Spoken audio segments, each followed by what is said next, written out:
ndingu-admin kweMkhambathi Land Trust, ndibheka izinto ezenzeka apha ereserve, ukutsho like izinto ezisuka kwe-CPDA and then Mkhambathi matters.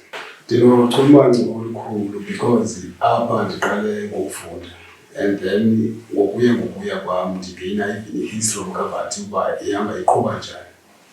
Ukuqala kwam ndingathi ndithi i-PC support indincede kakhulu yona kakhulu because although ndingayi kwima-entity amakhulu, i-small entities ndiyakwazi uba ndi-apply according to ndisebenze through i-admin and then ndisebenze as uba like ngo-A plus ne plus ndikwazi uba ndithi configures izinto ezenzeka troubleshoot into ezenzeka apha eofisini.